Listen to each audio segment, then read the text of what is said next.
Nos sages, dès les premiers commentaires des premiers versets de Bereshit, nous font remarquer que la Torah n'est pas un livre d'histoire.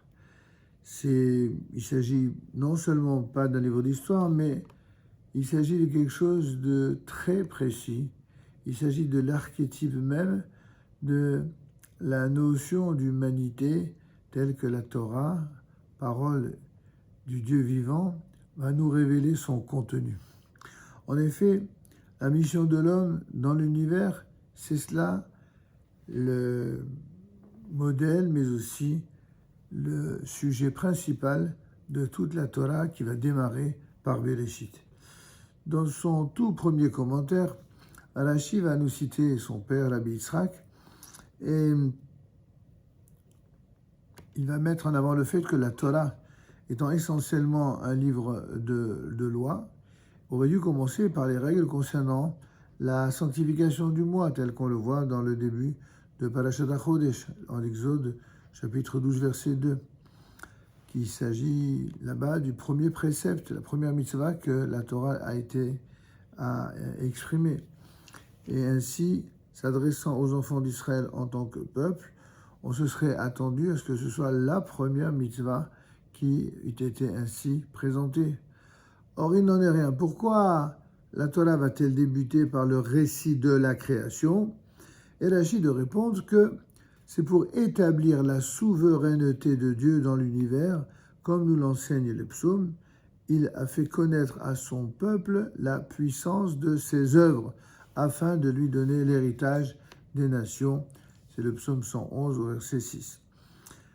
En effet, si les nations accusent Israël de s'être approprié le bien d'autrui, en conquérant les terres des 7 nations de Canaan, Israël pourra leur répondre, mais toute la terre appartient à Dieu, c'est lui qui l'a créée, qui l'a donnée à qui bon lui semblait.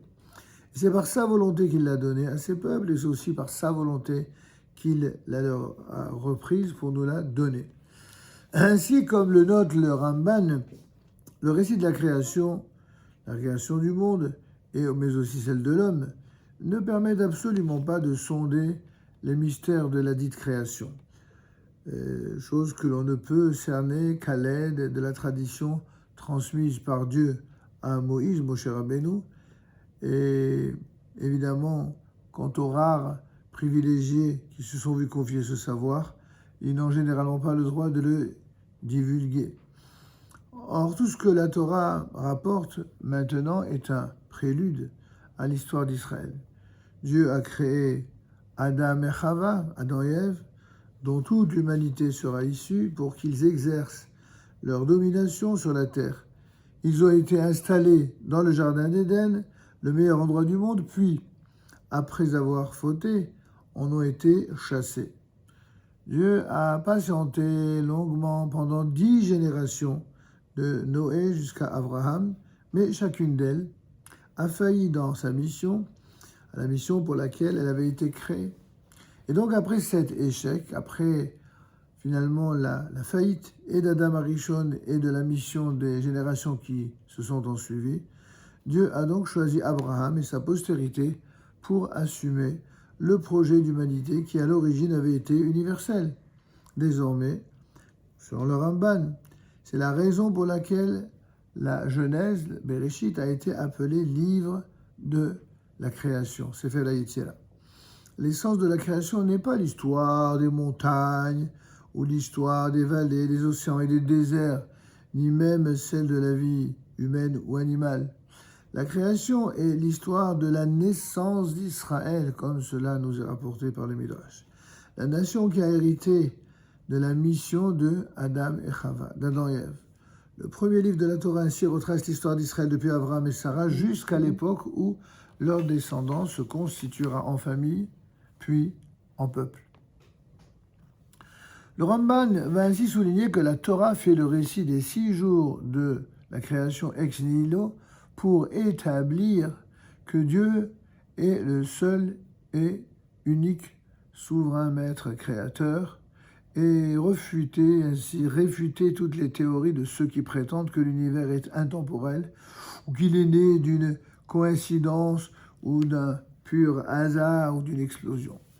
C'est implicite dans le récit des 6 premiers jours, car l'Écriture ne fournit aucun détail spécifique sur le processus de la création, tout comme elle n'évoque aucun ange ou être immatériel. C'est en termes très généraux que la Torah décrit l'instant où les éléments essentiels de l'univers ont fait leur apparition, car l'objectif premier est d'affirmer que rien ne peut exister sans l'ordre de Dieu. On peut conclure pour cette première vidéo de Bereshit que, en fin de compte, Bereshit est le début des prémices de la compréhension du pourquoi du monde.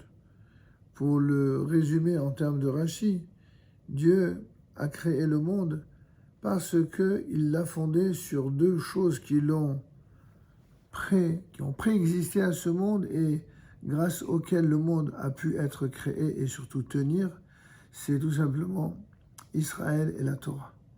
C'est parce que dans ce monde, il y aurait un peuple qui s'appelle Israël.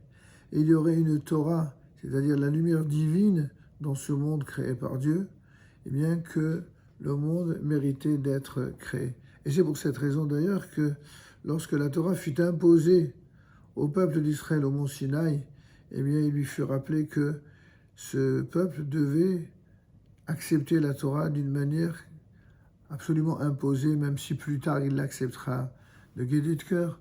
Au départ, c'était sans son consentement. C'était comme une montagne sur la tête des enfants d'Israël. C'est seulement après qu'il l'acceptera de gaieté de cœur.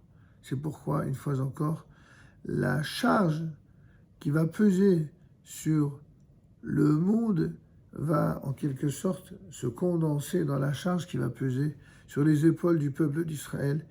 Ceci était vrai au moment de la création, ceci était vrai au moment de la sortie d'Égypte, ceci fut vrai au moment du don de la Torah au Sinaï, ceci fut vrai au moment du retour progressif des Juifs en terre d'Israël, ceci fut vrai au moment de la renaissance de l'État juif en terre d'Israël, et ceci est tout aussi vrai aujourd'hui, en pleine guerre imposée par nos ennemis, au moment où le cœur de tant de mères, de tant de pères et de tant d'époux et d'épouses est en train de battre à l'unisson en prière pour que Hachem vienne protéger tous les combattants d'Israël.